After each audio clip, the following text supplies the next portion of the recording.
Le forum du studio Kalamgou. Le forum du studio Kalamgou. Le forum du studio Kalamgou. Le forum du studio Kalamgou. Le forum du studio Kalamgou. Le forum du studio Kalamgou. Le forum du studio Kalamgou. Le forum du studio Kalamgou. Le forum du studio Kalamgou. Le forum du studio Kalamgou. Mesdames et messieurs, bonsoir et bienvenue dans votre émission hebdomadaire, le Forum de la Presse. Le Forum de la Presse, le rendez-vous hebdomadaire avec nos confrères de la presse écrite, audiovisuelle ou en ligne pour analyser l'actualité de la semaine. Au menu du Forum de la Presse de cette semaine, annulation partielle des élections locales dans 10 communes de la région de Dosso par le tribunal de la dite région le jeudi 21 janvier passé.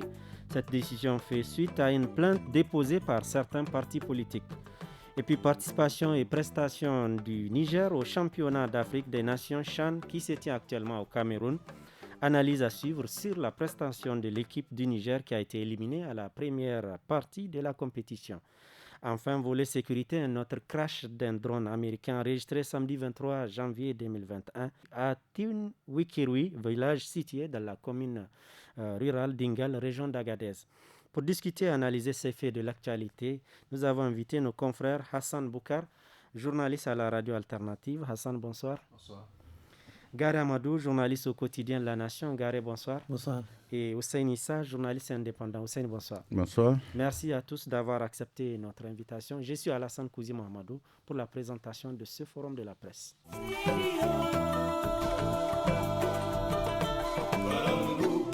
Bienvenue à toutes et à tous dans le forum de la presse du studio Kalangu de ce vendredi 29 janvier 2021. Nous débutons ce forum par l'annulation partielle des élections locales dans 10 communes de la région de Dosso par le tribunal de Dosso. C'était le jeudi 21 janvier 2021 passé. Des communes de Dosso, Gourou Bankassam, Kargibangou, Tessa, Farey, Garankade, Douki, Matankari, Bobo et Harikanasu.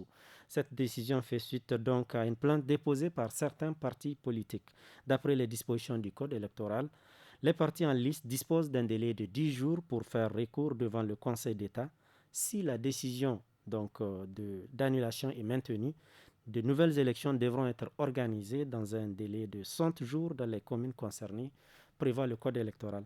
Je commence tout de suite avec vous, Hassan Boukar. Comment vous analysez cette situation d'annulation partielle dans 10 communes de la région de Dosso? Merci Alassane. Bon, je pense qu'au vu de toutes les réactions qu'on a entendues après la publication des résultats, pour moi, ce n'est pas étonnant. Il y avait beaucoup de réactions des partis politiques qui laissent croire que les élections ne sont pas forcément bien passées. Il y a eu donc des recours dans la région de Dosso. Mais je cru comprendre qu'à Dosso, parmi les raisons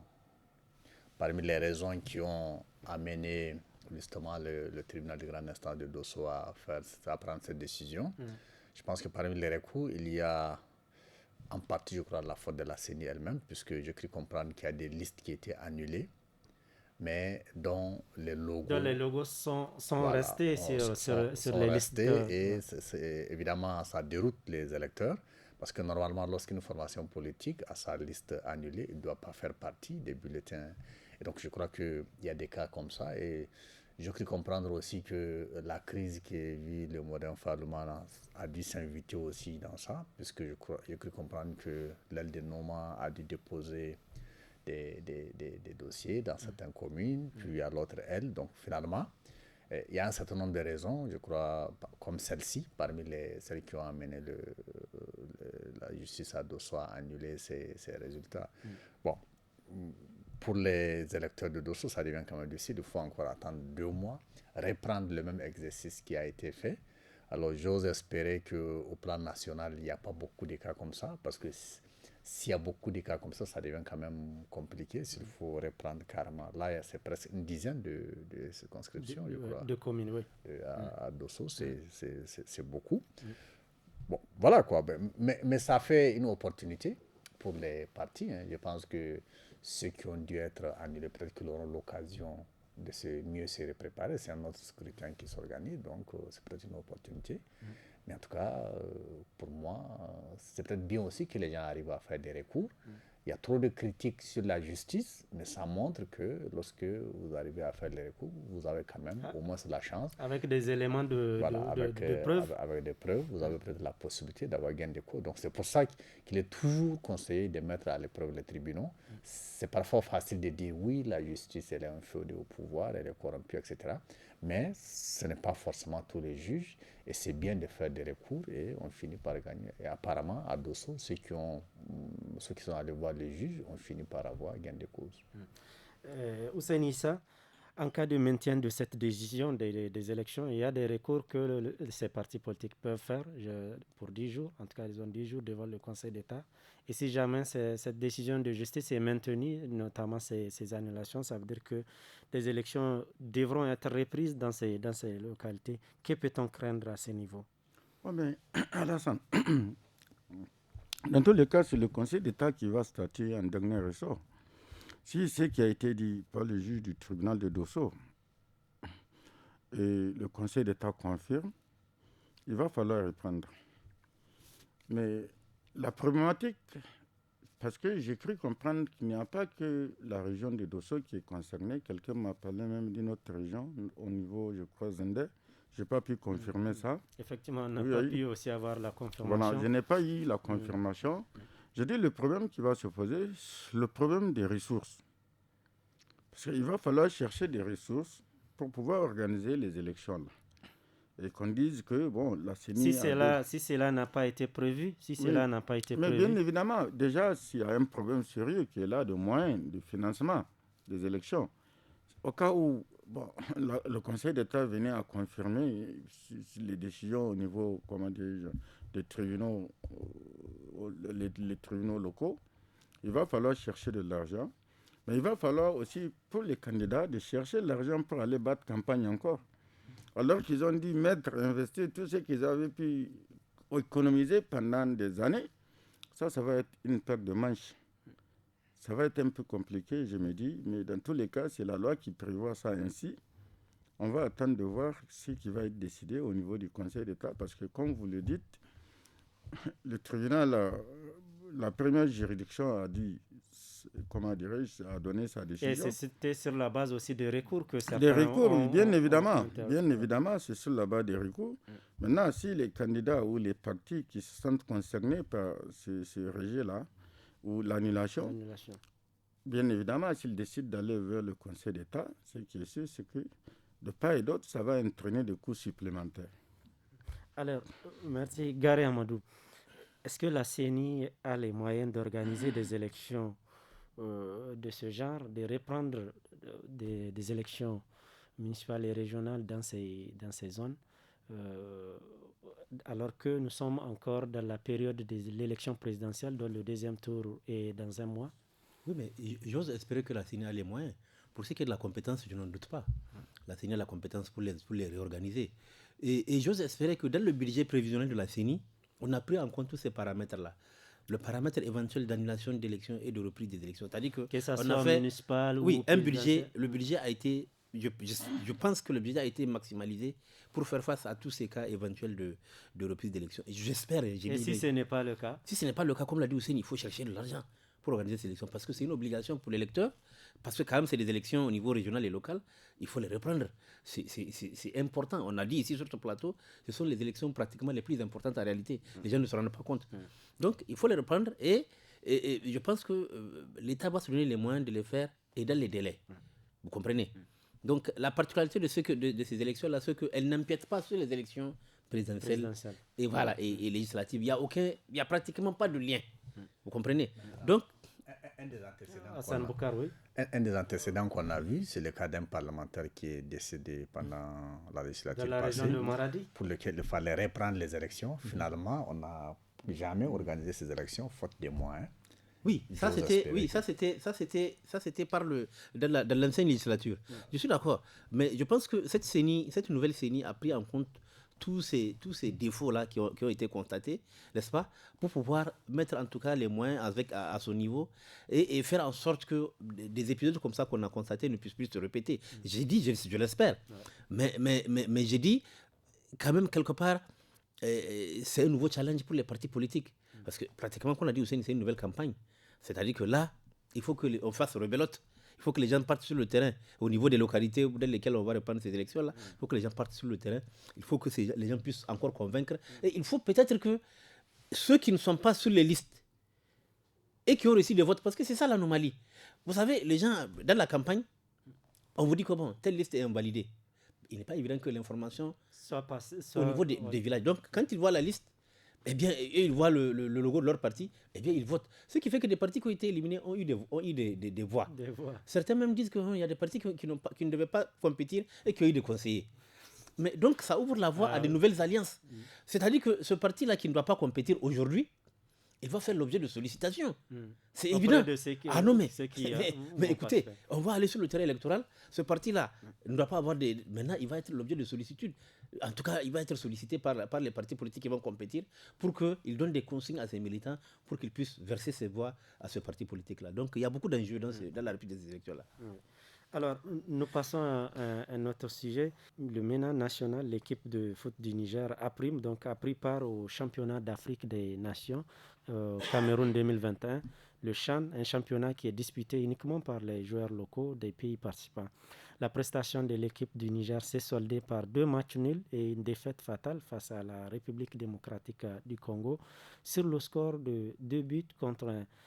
Gary Amadou, comment analysez-vous cette défaite du MENA à prime au CHAN Cameroun 2021? Oui, j'ai suivi la prestation de l'équipe nationale dirigée franchement par un entraîneur qui mérite beaucoup le respect. Haroun Abdullah, un entraîneur qui, pour moi, est négligé face aux entraîneurs expatriés. J'estime que c'est le meilleur entraîneur que le Niger ait eu depuis longtemps. Et cette équipe-là que Haroun Abdullah est en train de diriger, pour moi, c'est la meilleure équipe de MENA. J'ai vu le football qu'ils ont déroulé lors de cette CHAN-là. C'était à la hauteur, vous avez senti quelque chose? Mais c'était à la hauteur, rien que le dernier match. Quand vous avez vu le but d'anthologie que Issa Moussi a marqué, le but de la tête, vous savez qu'on a une équipe. Et en plus, l'avantage c'est qu'aujourd'hui, on a un buteur, on a un attaquant qui marque des buts, qui a marqué 2 buts lors de cette compétition-là. L'erreur du gardien, j'ai vu les gens en train de supputer, ah oui, le gardien a trahi. Non, j'ai dit, attendez. D'abord, le gardien est victime peut-être par un manque d'expérience. Ensuite, dans l'action là, il faut savoir que le gardien ne pouvait pas prendre la balle. Il ne pouvait pas prendre la balle. Il fallait qu'il dribble quelqu'un et il tire. Et il y avait une faute sur le gardien. L'arbitre n'a pas sifflé. Et pendant le match, il y avait un penalty qui devait être accordé au Niger, l'arbitre n'a pas. Donc, je trouve qu'accabler le gardien n'est pas... Alors, pour vous, les causes sont où? Où est-ce qu'on peut... Comment situez-vous les responsabilités? Non, les responsabilités, pour moi, le staff technique du MENA, moi, je n'ai rien à lui reprocher. Peut-être qu'il y a des réaménagements à faire. Mais pour moi, l'équipe que j'ai vue là, à la CHAN là, franchement, c'est l'une des plus belles équipes du MENA que j'ai jamais vue. Le football qu'ils ont déployé, qu'ils ont déroulé sur le terrain là, c'était un football de très bonne facture. Tout le monde l'a vu. Et une seule défaite par un coup de malchance. Parce que l'équipe du Congo était prénable, les léopards, ils étaient prénables. Mais le MENA les a dominés. Certains appellent ça la bourde. Moi, j'appelle ça l'erreur du gardien. N'est-ce pas? Le MENA aurait gagné cette équipe-là. Tout le monde sentait que le MENA dominait les Congolais. Vraiment. Maintenant, le MENA est éliminé. Il ne s'agit pas d'accabler les joueurs. Il ne s'agit pas d'accabler le gardien. Ni l'entraîneur. Oui. Non. Haroun Abdullah, quand même. Si on fait le palmarès de tous les entraîneurs qui ont pris les équipes nationales, aussi bien celle qui est l'équipe des locaux et l'équipe senior là, mais quand on fait le palmarès, Haroun Abdullah pratiquement est celui qui a le plus gros palmarès. Il est celui qui a le plus gros palmarès. Et c'est pourquoi j'ai dit, moi je fais un plaidoyer pour que Haroun Abdullah, vraiment, cette équipe de CHAN là, s'il va être, qu'il soit maintenu, ou bien même, moi je veux que Haroun Abdullah dirige l'équipe nationale du Niger. Alors, il a les compétences. Gary, dans votre intervention tout à l'heure, vous avez cité quelques éléments qui laissent croire qu'il y ait eu quelques problèmes aussi au niveau de l'arbitrage. Ah oui, l'arbitrage, vous savez, le football, il est ce qu'il est, aussi bien sur le plan africain que sur le plan international. Malheureusement, on a l'impression qu'il y a une sorte de climat ou une sorte de tendance à vouloir favoriser les favoris. Au niveau de la FIFA, c'est pratiquement une sorte de doctrine. Il faut faire en sorte que les favoris arrivent au deuxième tour parce qu'en ce moment, les gens vont partir au stade. Parfois, c'est des calculs purement pécuniaires qui se font. Est-ce que vous comprenez? Donc, si on élimine les équipes favorites, c'est pas évident que le championnat soit enfin qu'il y ait de l'engouement autour. Qu'il y ait de l'engouement. Mais il y a un problème, c'est que les grandes équipes se donnent les moyens, souvent parfois avec la corruption des arbitres, avec parfois des personnalités qu'ils ont au niveau des instances de la CAF pour se faire favoriser. Parce que je vous dis, l'arbitre, moi j'ai trouvé sa prestation assez lamentable. Refuser un penalty, et puis une faute sur un gardien dans la surface de réparation que tu laisses passer et qui occasionne un but. Moi je me dis, il y a au moins sur le VAR, on peut partir regarder les caméras. La vidéo. Oui, parce que les Nigériens ont protesté, mais il faut partir regarder, c'est la moindre des choses. Non, on fait comme si... Bon, comme c'est le pays le plus pauvre du monde, il n'y a pas de problème. Non, c'est le Congo, c'est un pays puissant. Voilà, le Niger est éliminé. Et puis on dort sur ça. Donc vraiment, je dis, et moi je n'accable pas le MENA. L'équipe là est une très bonne équipe, il faut la consolider. Il y a peut-être des réaménagements à faire, mais vraiment c'est la meilleure équipe nationale qu'on ait eue depuis longtemps. Bien, nous passons à vous, Hassan Boukar. Quelle est votre appréciation? Moi, j'ai suivi le match du MENA contre la Libye, c'est leur premier match. J'ai trouvé quand même une équipe de MENA qui était bien. Moi, je les ai bien appréciés. Au début du match, tous les commentateurs laissaient dire que la Libye est une grande équipe.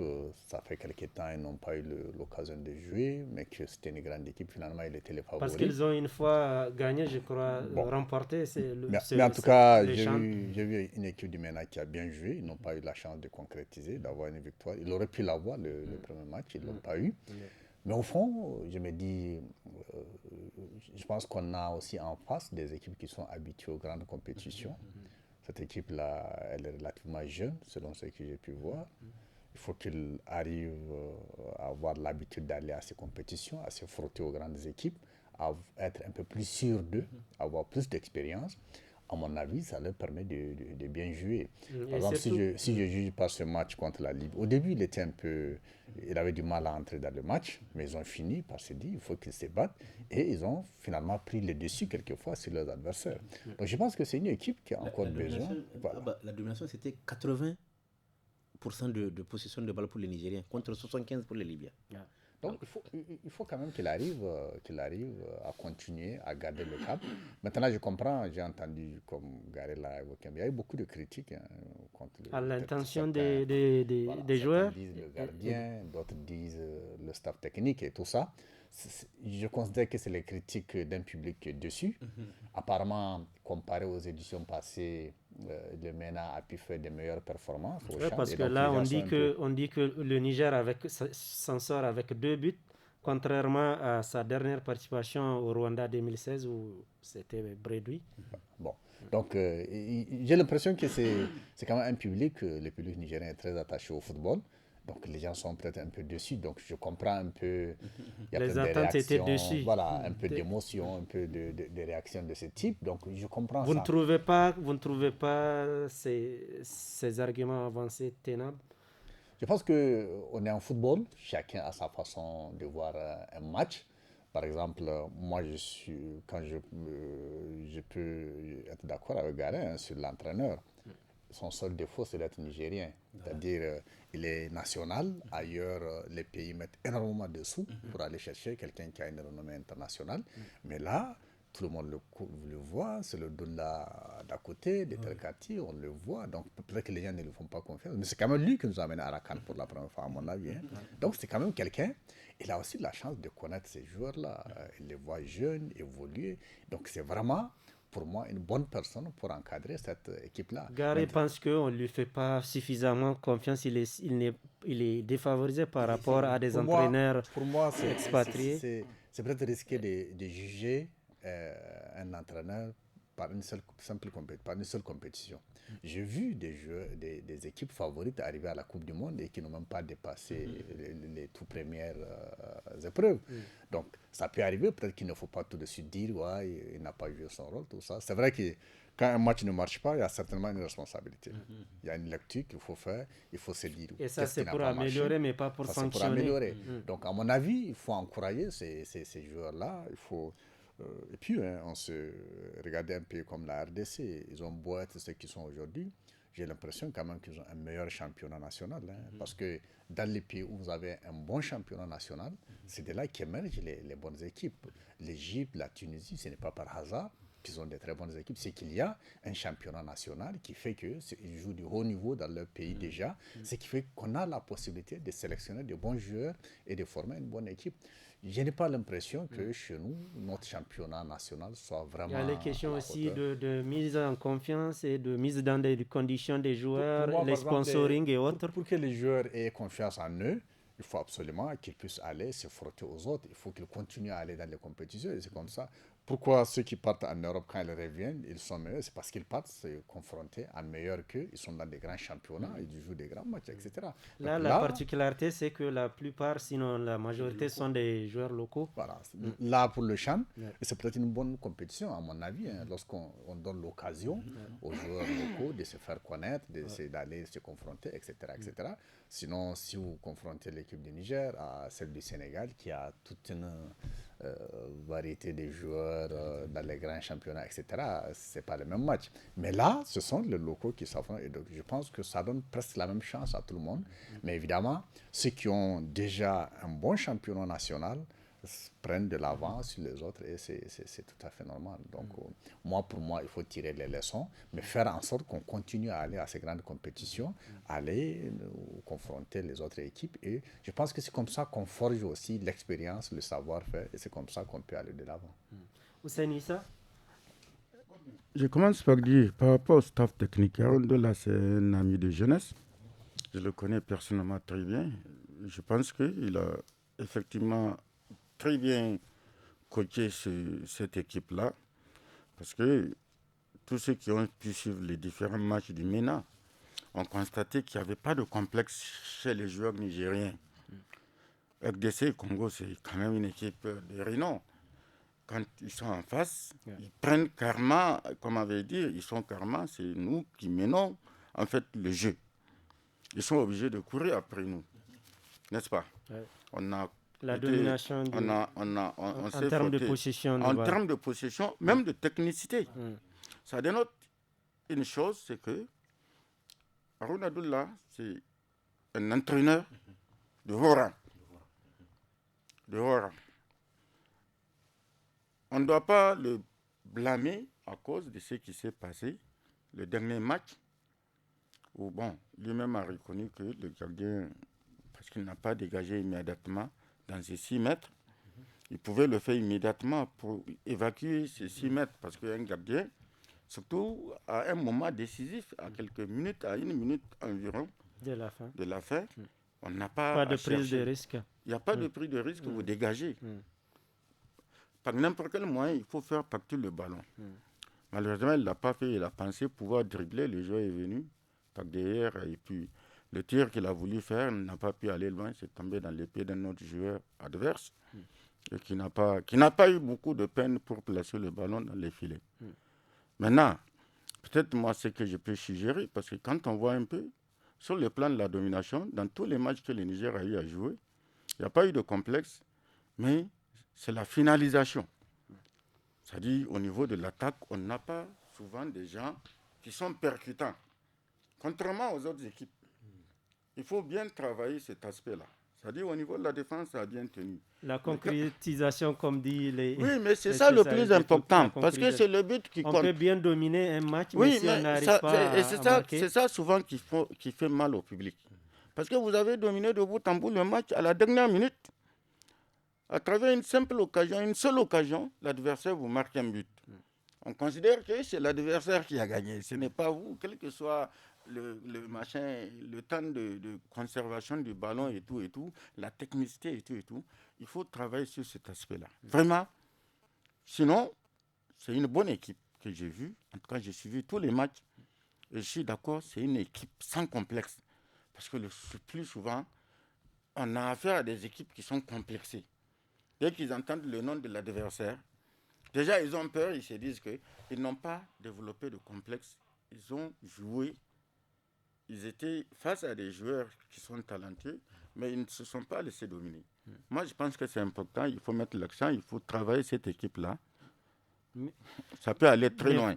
Et il faut aussi donner, vraiment mettre l'accent, parce qu'il a l'habitude de me raconter à l'époque, quand il était avec le MENA, ce qu'on paye aux entraîneurs qui sont allés, qu'on recrute, il a l'habitude de me trouver, j'étais au Républicain à l'époque. Ce qu'on donne, on prend une villa, ceci, cela.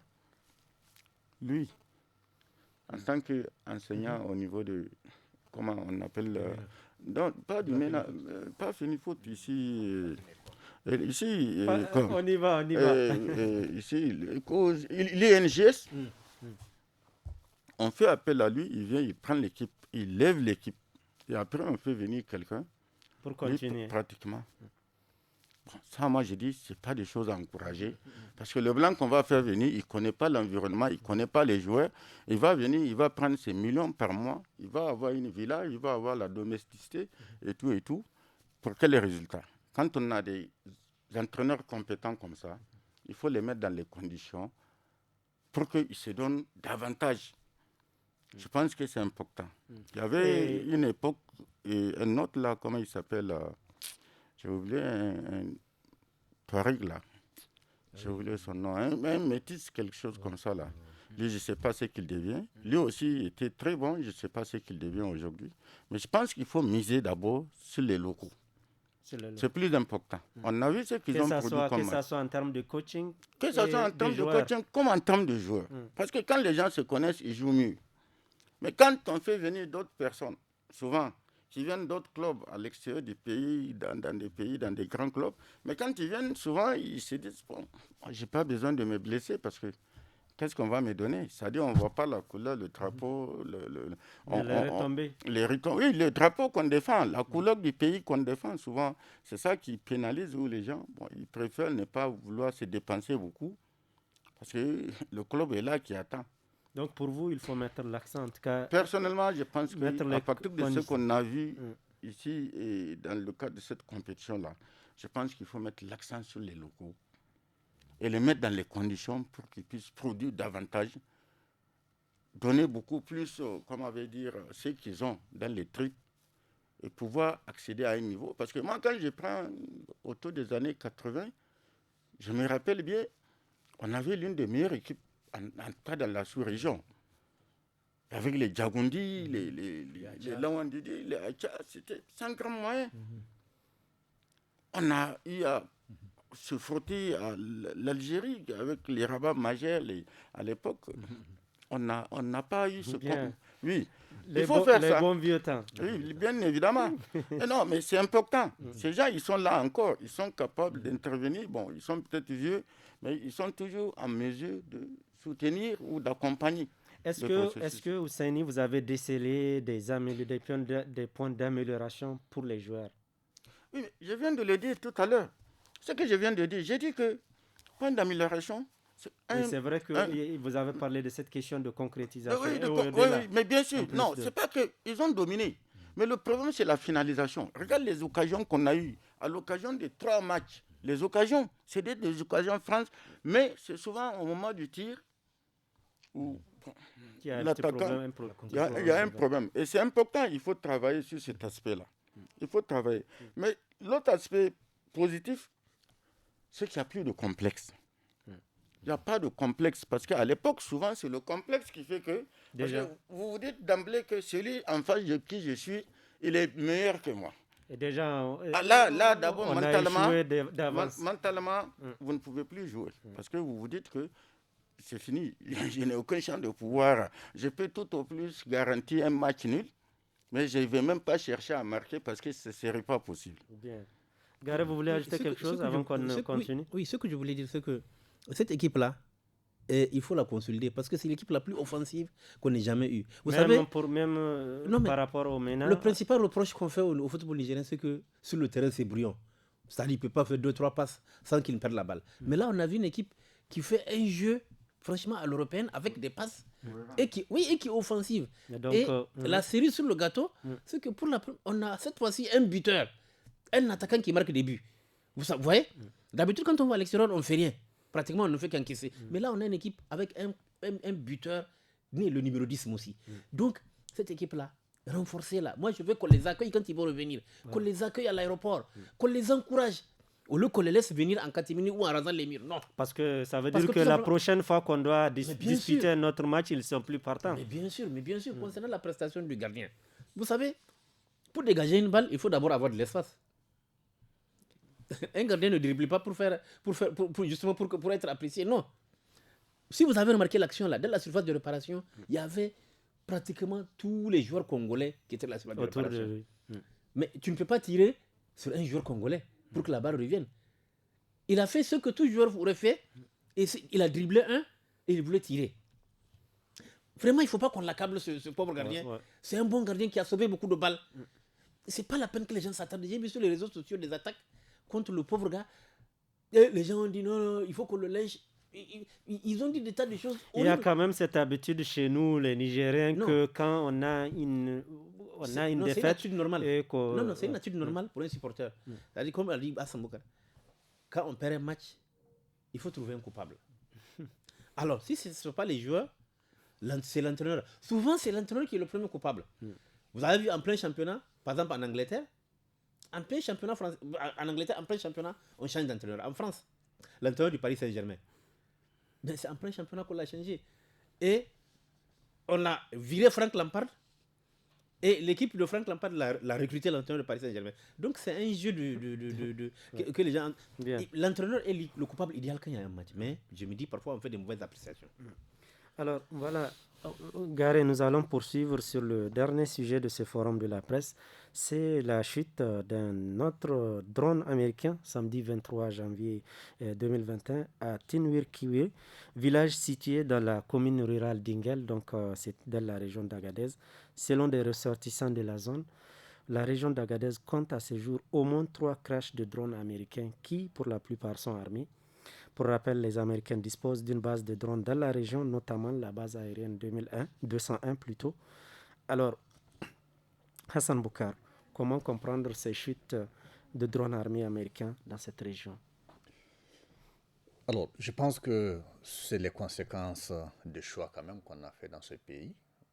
On a fait le choix d'abriter ces bases-là. Les accidents, ça peut arriver dès lors que vous avez des bases où vous avez ces drones. Ce n'est pas arrivé ici, c'est arrivé ailleurs. Je pense que j'ai lu des articles qui montrent que de 2000 à aujourd'hui, c'est une vingtaine d'années, il y a plusieurs centaines de crashs de drones. D'autres ont vu des chiffres de 350, 400 crashs de drones. Donc ça veut dire qu'il y a vraiment des drones qui s'écrasent. Et donc on a à la fois la base qui est ici à Niamey, des Français, la base des Américains. Ouais. Malheureusement, c'est des choses qui arrivent. Bon, là, ce qui les relève, c'est que c'est quand même des drones qui sont armés, qui crashent.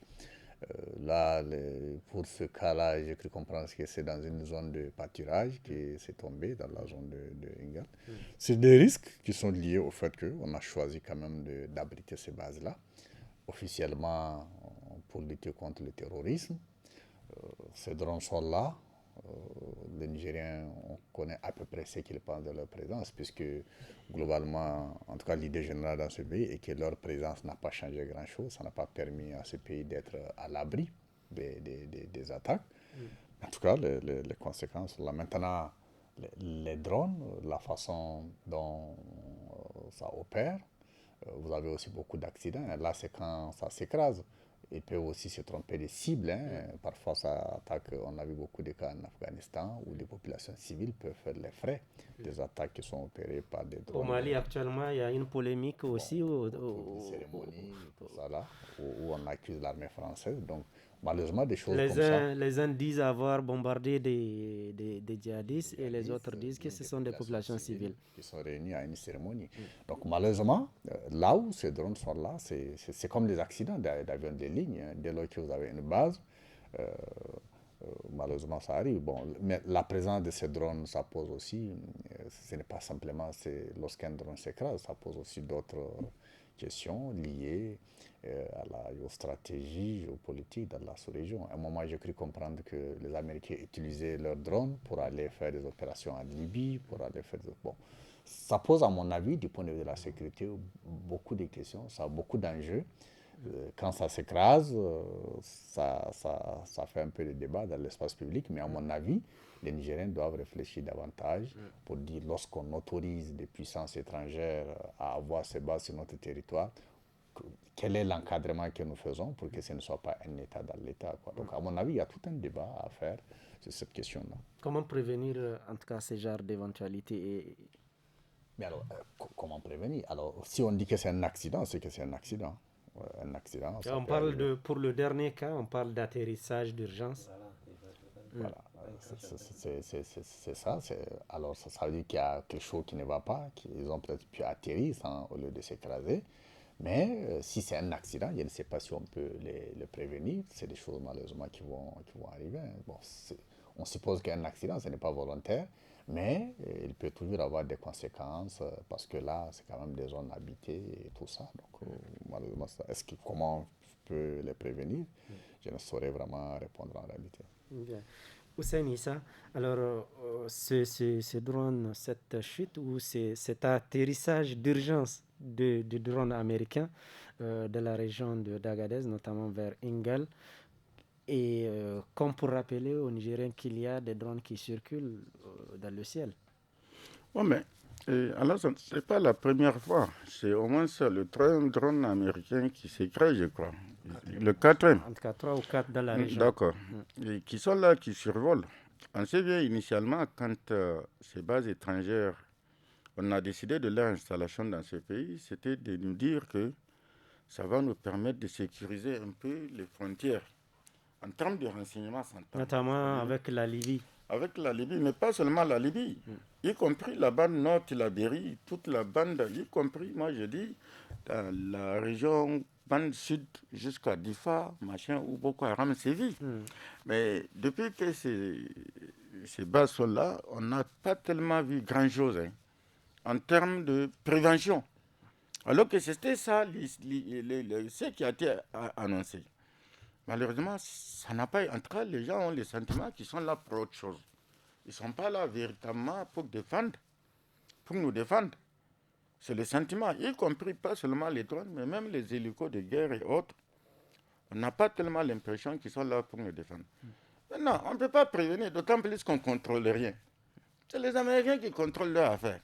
Comment peut-on prévenir, demander comment on peut prévenir? C'est à eux de savoir comment prévenir. Hassan Boukar avait évoqué tout à l'heure que les Nigériens devront peut-être penser à comment encadrer, comment est-ce qu'on encadre. Oui, est-ce qu'on peut les encadrer?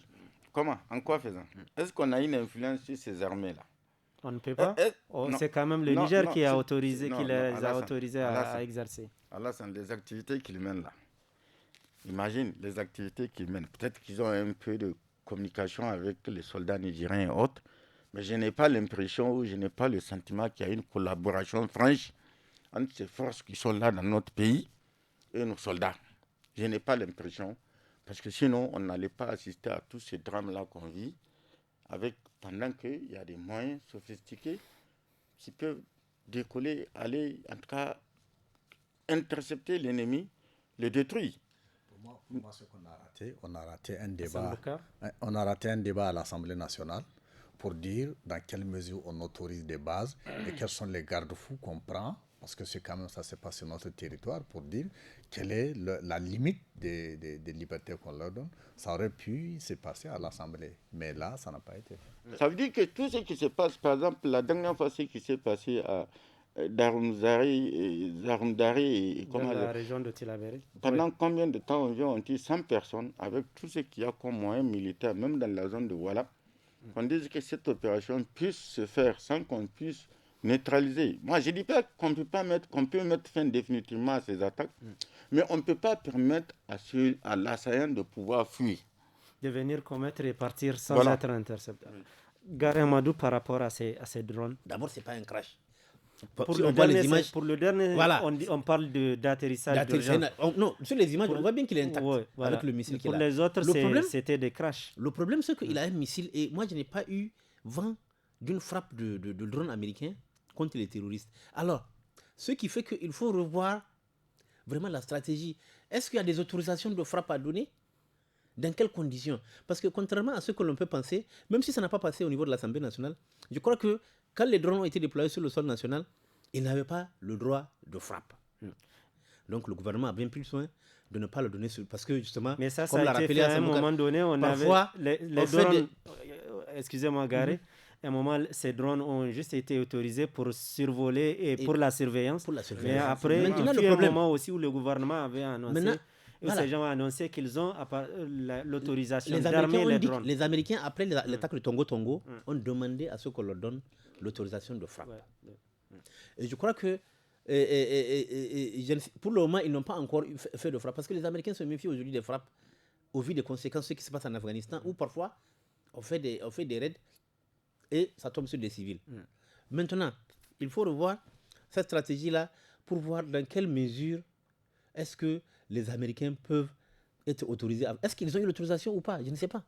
Dès l'instant où ce que je sais, on autorise, j'imagine, si on autorise les drones à être armés. Ce que je sais, c'est que dans le cadre de la lutte contre les terroristes, en tout cas, il y a une collaboration étroite entre les forces armées américaines et les forces armées françaises. J'en veux pour preuve la neutralisation du patron d'AQMI, Abdelmalek Doukdel, n'est-ce pas, à la lisière de la frontière algérienne, alors qu'il était venu au Mali et puis il retournait. C'était grâce aux Américains, les renseignements donnés par les Américains. Donc, et beaucoup d'opérations, et lors de l'opération de Tongo, les Américains ont participé à exfiltrer les soldats nigériens et américains qui étaient rescapés. Donc, il y a une collaboration peut-être qu'il faudrait renforcer. Vous comprenez? Et comme l'a dit Ousseini, ce qui s'est passé au niveau de Tchomabongo et Zarumdare, ça a fâché beaucoup de Nigériens. Parce qu'ils ne peuvent pas comprendre, il y a les drones américains et les drones français. Comment se fait-il? Ils vous disent que non, le déploiement d'un drone, ça coûte beaucoup cher. Il y a l'interdiction aussi de circulation de motos dans toute cette bande. Oui, ils vous disent que non, on ne peut pas déployer un drone 24 heures sur 24. J'ai dit d'accord, mais quand il y a une action terroriste qui a lieu, on peut quand même faire décoller un drone pour partir dans la zone à aider les troupes nigériennes dans le cadre des poursuites. Donc vraiment, il y a des choses à revoir dans le cadre des relations entre les forces nigériennes et les forces étrangères. Bien. Hassan Boukar, vous voulez ajouter quelque chose? Nous sommes pratiquement. Moi, je veux dire, par exemple, la collaboration entre l'armée française et l'armée américaine, oui, c'est vrai, c'est une réalité. Lorsque les Américains ont dit qu'ils vont réduire justement leur présence au Sahel, y compris mettre fin à cette base d'Agadez, quand même les premiers à réagir, ce sont les Français. La ministre française de la Défense est allée jusqu'aux États-Unis plaider une présence plus importante des Américains parce que les Français sont dépendants justement de l'appui des renseignements américains pour leur action. Maintenant, en ce qui concerne là pour notre pays, je considère que le rôle de l'Assemblée est quand même un rôle extrêmement important. Pour moi, ce n'est pas un détail, c'est vraiment un rôle extrêmement important. Lorsqu'il y a une décision aussi importante qui est là pour la durée, aujourd'hui, personne n'est capable de vous dire pendant combien de temps les Américains ou les Français sont là. Personne n'est capable de. Donc pour moi, Hassan Boukar, nous sommes à la fin. Oui, un débat à l'Assemblée, on aurait pu avoir ce débat à l'Assemblée. Je pense que ça aurait rassuré les Nigériens. Est-ce qu'il est trop tard? Est-ce qu'il est trop tard ou on peut encore... Je n'en sais rien, mais en tout cas pour moi, c'est quelque chose qu'on a raté. Il aurait fallu avoir ce débat et c'est ça qui allait rassurer les Nigériens sur le fait qu'on est passé. La plupart de ces pays sont passés par l'Assemblée pour arriver ici. Donc chez nous, on aurait pu le faire avant que vous donner des associations quand même qui sont des conséquences. Merci et nous sommes donc à la fin du forum de la presse de ce soir. Et donc merci à tous, chers invités et chers téléspectateurs et auditeurs du forum de la presse. Rendez-vous est pris donc samedi et dimanche pour l'actu des jeunes, suivi de tous à la FADA. Et après, à partir de 18h15, vous pouvez suivre le forum samedi et le forum à Hausa sur le thème mesures d'atténuation de l'impact du Covid-19 chez les petites et moyennes entreprises. Et dimanche, le forum en Zarma sur le thème mesures de prévention de le Covid-19 à l'université Abdou Moumouni de Niamey. Merci à tous. Nous étions en compagnie de Hassan Boukar, journaliste à la radio alternative, Gare Amadou, journaliste au quotidien La Nation, et Hussein Issa, journaliste indépendant. Je suis Alassane Kouzi Mahamadou. La régie technique a été assurée par Hussein Issa, réalisation vidéo assurée par Mustafa Ayouba. Bonsoir.